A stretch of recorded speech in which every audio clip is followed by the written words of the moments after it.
bonjour à tous. Donc, on attend encore certainement quelques participants en présentiel et puis en distanciel également. Donc, merci à tous. Donc, la plupart des gens connaissent peut-être déjà le groupe FDSEA 51 qui vous accueille ce soir à la Cuverie. Donc, c'est l'antenne du groupe FDSEA qui s'est dédié au monde viticole. Donc, avec le groupe FDSEA, vous retrouvez les services qui accompagnent les vignerons, les viticulteurs sur la partie comptabilité, conseil, tous les logiciels de gestion commerciale, gestion de paye avec Terre Informatique. Vous avez également les services de Farman Communication, Jean-Pierre qui intervient également ce soir sur la partie communication marketing. Ce soir, on a voulu aller dans le positif, malgré que le contexte soit assez morose pour différentes raisons, macro, micro.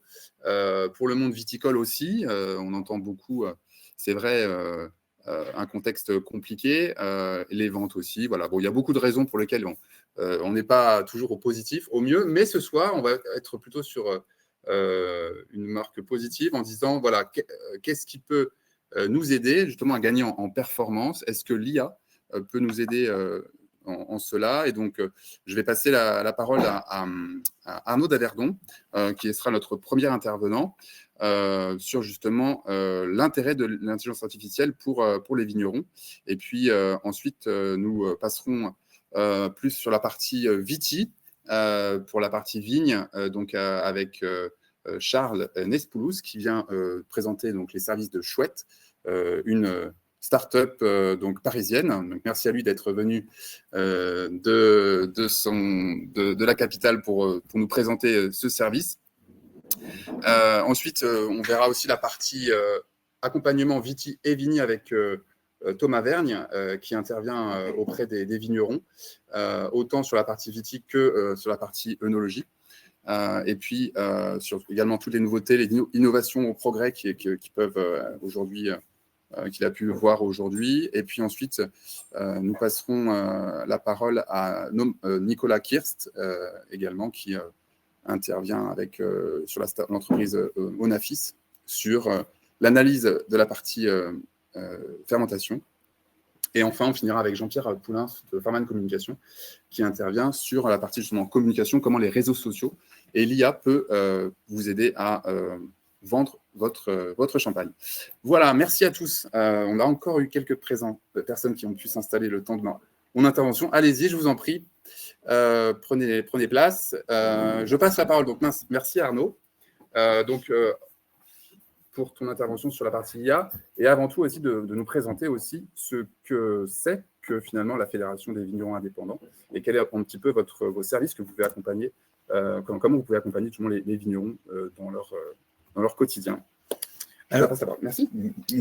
Merci Adrien, merci pour la présentation. Bonjour à tous et à toutes qui êtes de l'autre côté de l'écran. La Fédération des vignerons indépendants, c'est une organisation professionnelle aujourd'hui qui regroupe environ 400 vignerons en Champagne. On représente en termes de production 16 millions de bouteilles chaque année. C'est un modèle associatif avec 21 administrateurs, 4 agents administratifs dont moi au sein de la fédération pour défendre le modèle. C'est une confédération aussi nationale et européenne aujourd'hui puisqu'on est présent sur Bruxelles pour défendre aussi les récoltants manipulant en grande partie, à travers un organisme qu'on appelle la CEVI, la Confédération européenne des vignerons indépendants. Me concernant plus précisément, je suis arrivé en Champagne il y a des années, puisque je suis natif de Reims, mais j'ai travaillé environ une vingtaine d'années sur Paris en qualité de DSI, directeur des systèmes d'information, au sein d'un groupe international italien. Et j'ai travaillé principalement à la création de ce qu'on appelle les ERP. Les ERP, ce sont des logiciels métiers qui permettent la construction et l'optimisation des solutions de vos entreprises et de tous les process que vous mettez en place. Ça m'a amené à travailler dans le monde du spectacle et dans le monde du tourisme avec des célébrités et des entreprises assez volumineuses, je dirais. Ceci étant, aujourd'hui, je pense que vous en faites partie, ce monde du vignoble dans son intégralité, traverse une crise. Mais cette crise, elle est sur différents aspects. Le climat, les marchés et la réglementation, parce qu'il ne faut jamais occulter un de ces aspects spécifiques. L'IA, ça sera une solution, mais ce ne sera pas la solution. Il faut toujours avoir en perspective que c'est vous, en tant que personnalité, qui allez décider de tous les process et de tout ce que vous allez mettre en place. Ne voyez jamais l'IA comme votre remplaçant. Si vous le voyez comme votre remplaçant, on court à la catastrophe tous. Donc, soyez acteur du changement et valorisez votre niveau d'expertise toujours. La pensée IA comme solution unique et magique, pour l'instant, n'est qu'un vaste effet de langage, tant que la technologie ne permet pas d'avoir cette, je dirais, possibilité de développement.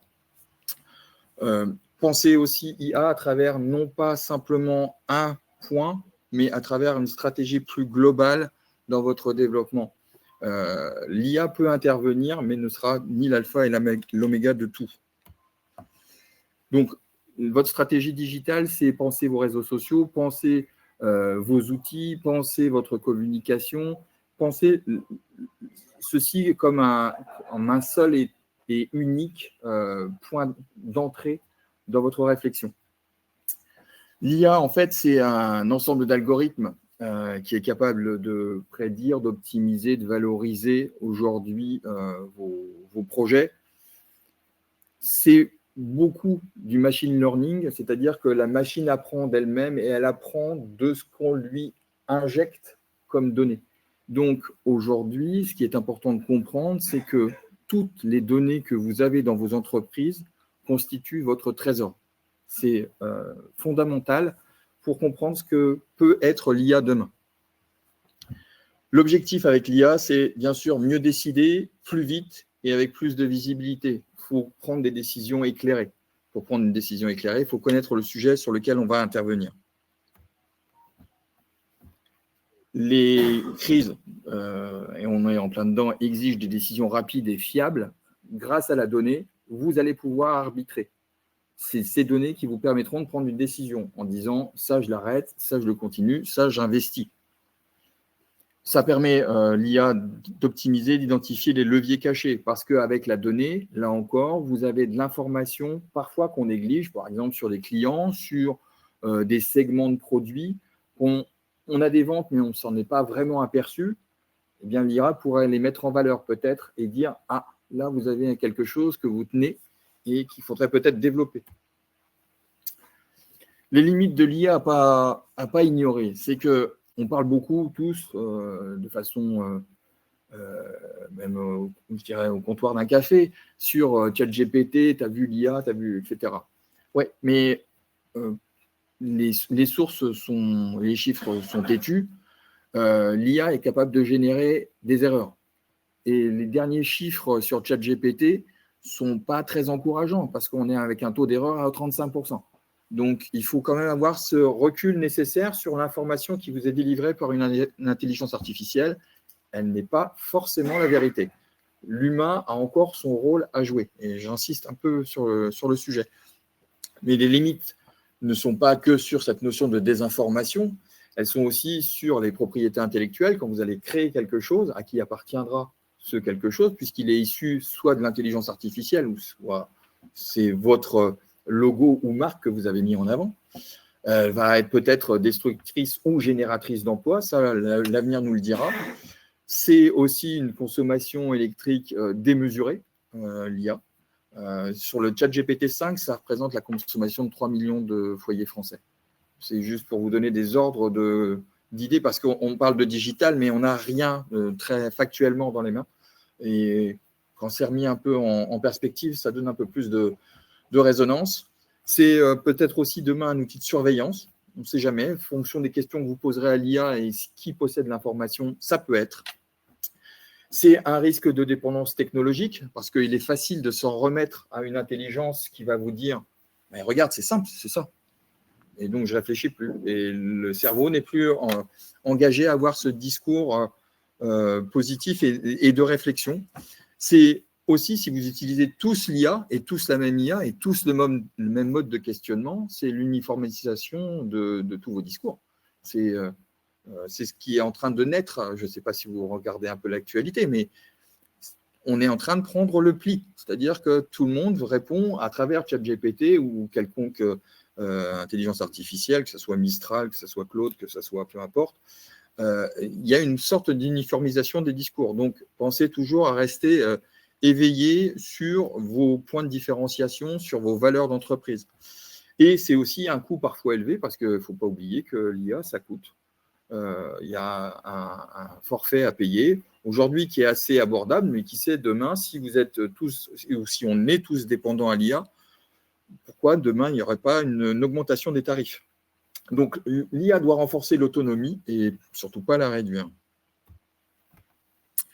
Dans la vigne, et on verra ça, et ça va être développé par tous les intervenants derrière moi, les cas d'usage dans la vigne, c'est la gestion de la vigne, la viticulture de précision.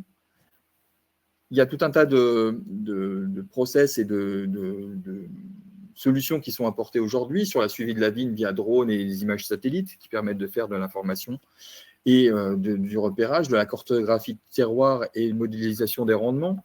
En fait, tout ça et tout ce qui va être dit derrière, ce sont des outils et des cas d'usage qui sont déjà existants. Les intervenants viendront illustrer tous ces propos, mais des solutions nouvelles pourront émerger certainement dans les années à venir. En fait, l'idée de l'utilisation de l'IA dans la vigne, c'est de réduire les pertes de produits, par exemple, lors des pulvérisations. C'est l'amélioration de la réactivité et c'est la diminution de vos coûts. Il ne faut pas que ça soit quelque chose qui vous pénalise. Pareil, dans la cave, aujourd'hui, on est sur une IA qui peut optimiser la vinification. Il y a des outils très puissants qui sont en train d'être créés. Il y en a partout dans le monde. Les États-Unis sont assez en pointe sur le sujet. On peut contrôler les fermentations. Il y a un intervenant qui va parler de ce sujet-là, avec des analyses en temps réel, des prédictions de l'évolution, l'optimisation des paramètres. On peut gérer les assemblages et les profils aromatiques. En fait, des IA sont capables aujourd'hui de reconnaître les notions organoleptiques avec des analyses sensorielles, l'optimisation des assemblages, là encore. On peut vérifier les défauts sur les vins. On peut optimiser l'énergie et les process pour faire en sorte que, grâce à l'IA, on gagne un peu. Est-ce qu'il fallait chauffer la pièce tout le temps de façon continue? Est-ce qu'on ne peut pas faire un modèle un peu plus adaptatif? Enfin, toutes ces solutions-là existent aujourd'hui. Le but de la donnée que vous allez générer, c'est qu'elle soit de plus en plus précise pour avoir un affinage de vos coûts, de vos intentions, en fait, derrière. Plus vous allez avoir de la donnée précise, plus vous gagnerez d'argent, en fait. Dans la commercialisation aussi, l'IA va avoir son impact, puisqu'elle va permettre la segmentation, elle va permettre des profilages de consommateurs, elle permet de personnaliser les offres, c'est-à-dire qu'on peut se dire, pour tel segment, j'ai tel produit qui leur correspond, et je fais matcher les deux. Aujourd'hui, il ne faut pas se dire, j'ai mon vin, voici qui je suis, ma personnalité, je vends mes vins, et il y a là. Non, vous êtes tous aujourd'hui, merci, en capacité d'avoir une réponse à apporter spécifique, fonction de vos profils de consommateurs. Et pour ça, il faut les connaître. Il faut faire un peu d'outils, d'utilisation d'outils marketing et d'outils qu'on appelle des CRM. Ça permet également de mettre en place de la fidélisation. Ça peut vous permettre également, cette IA, de prévoir les demandes et la gestion de vos stocks, puisque avec des modèles prédictifs, on va pouvoir déterminer qui demain devra déstocker X 1000 bouteilles pour tel marché. Ça permettra de prévoir les ventes et donc de générer les coûts, les achats en fonction, et donc de se prémunir des problématiques de trésorerie, là encore. Ça nous permet de faire de l'optimisation de stock, donc aussi du pricing dynamique. Puis aussi, et ça vous l'utilisez, je pense, presque tous déjà, du marketing digital et du ciblage avec des campagnes publicitaires. C'est comment, et vous le dites très souvent, comment ChatGPT peut répondre à la création de ma newsletter. Voilà, qui ne l'a pas fait ici. Je pense que vous êtes tous déjà passés derrière ce prompt spécifique. L'idée, c'est d'avoir des prompts de plus en plus précis, là encore, et puis d'avoir des contenus vraiment personnalisés. Et surtout, de ne pas s'arrêter à cette partie-là, mais continuer à avoir une veille concurrentielle, parce que ce que vous faites aujourd'hui, imaginez-vous que votre voisin le fait également. Donc, cette veille est nécessaire. L'IA ici, dans la commercialisation, c'est du gain de temps, un ciblage plus précis et des actions, bien entendu, plus efficaces. L'IA sert aussi dans le no-tourisme et l'expérience client. Aujourd'hui, on ne parle pas de no-tourisme sans expérience client. Ça permet de créer des recommandations personnalisées avec le profilage qu'on a évoqué un peu en amont sur mes clients. C'est l'optimisation de réservation et des flux de visiteurs, c'est-à-dire qu'on peut savoir que pendant la période, et il y a ce qu'on appellera des peak season et low season, des périodes de haute consommation de flux touristiques et d'autres plus basses. Pardon. Tu veux quoi? Enlever, c'est parti. Ouais. Ça va agrandir un peu. Ok, ça, on va le maxer. Maintenant, ça va maxer. Ok. Oui, donc d'avoir des expériences qui sont ciblées sur le temps. En juin, juillet, août, on sait que ce sera notre haute saison. Eh bien, on va mettre en place une optimisation de nos flux. On va déterminer qu'il va falloir plus de staff pour cette période-là. On va mettre en place plus peut-être de temps à consacrer sur cette partie touristique. On s'aidera également pour répondre à des questions qui ne sont pas avec de la valeur ajoutée d'assistants. On va mettre en place ce qu'on appelle des chatbots, parce que ces chatbots viendront répondre à votre place sur des questions chronophages et qui ne sont pas avec de la valeur ajoutée. Là encore, c'est un outil précieux que d'avoir une IA derrière tout ça. Ça vous permettra également, cette IA, de partir à l'export, si vous n'y êtes pas encore, et si vous y êtes, d'augmenter et d'optimiser, là encore, votre développement, en pouvant identifier les marchés porteurs. Pour ça, il faut générer des prompts de plus en plus précis, et je pense que vous savez tous ce que c'est qu'un prompt, d'ailleurs, depuis tout à l'heure, j'utilise le mot, mais c'est bon pour l'ensemble de l'assistance. Oui, ok. Donc, plus les prompts seront précis, plus votre réponse d'IA sera pertinente. Ça vous permettra également d'être aligné sur les produits et marchés du vin avec les tendances du moment. C'est-à-dire que ça peut être un outil d'observation et que vous ferez une sorte de benchmark permanent et sur lequel vous pourriez répondre à aujourd'hui la tendance des consommateurs sur le champagne. C'est des vins zéro dosage. Ça, vous l'avez, mais d'expérience, parce que c'est des retours marché, mais des analyses marketing permettraient de l'avoir. Et l'IA vous sortirait ces informations. Ça peut être un dosage très spécifique pour tel marché en Asie, etc., etc. Donc, on pourra ensuite segmenter son IA, sa production, grâce à l'IA sur ces styles de vin. C'est encore une fois un gain de temps, un ciblage plus précis et des actions plus efficaces. Les apports concrets de l'IA, c'est l'anticipation des risques et le suivi des tendances, donc l'optimisation des coûts et du temps, et c'est un soutien à la décision dans l'incertitude. Tout ça pour dire qu'en fait, vous êtes derrière une IA. Vous êtes les acteurs de votre propre changement. C'est donc un multiplicateur de lucidité, pas un substitut à l'expérience. Derrière chaque IA, il doit y avoir un vigneron, dans une IA viticole, bien évidemment. Les conditions de réussite pour bien utiliser l'IA aujourd'hui, c'est identifier son besoin concret. Commencez avec des petites choses si vous démarrez sur l'IA, mais maîtrisez ces choses-là. Partez pas sur des grandes idées de restructuration de votre entreprise si vous n'avez jamais abordé le sujet. Entourez-vous de sociétés pertinentes, de bons partenaires, et utilisez des modèles de test and learn. Vous formez, vous testez, vous ajustez, et vous revenez sur... vous formez, vous testez, vous ajustez, et vous reformez, vous testez, vous ajustez. En fait, là encore, je vous le redis, vous êtes derrière la machine. Les points de vigilance aujourd'hui, c'est la protection des données et de la souveraineté des données viticoles, parce que quand on confie ces données sur ChatGPT, on les confie automatiquement au gouvernement américain. Voilà. C'est pas une recommandation, c'est une réalité. Utiliser une IA française, il en existe plusieurs, ou européenne, il en existe d'autres. Une IA française, par exemple, Mistralia,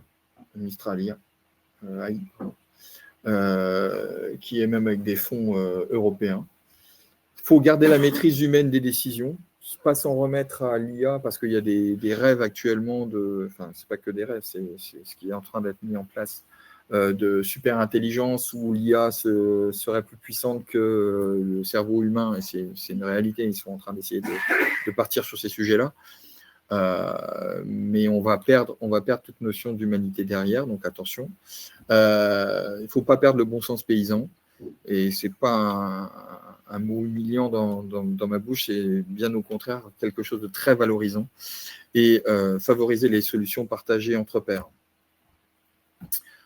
L'IA, c'est une alliance raisonnée, ça amplifie la vision, la précision, la sérénité, et ça aide à reprendre la main sur la complexité, à condition qu'elle reste au service du vivant. Et pour conclure, le vigneron du futur ne sera pas remplacé par une machine, mais par un autre vigneron qui saura s'en servir intelligemment. Voilà. Merci pour votre écoute.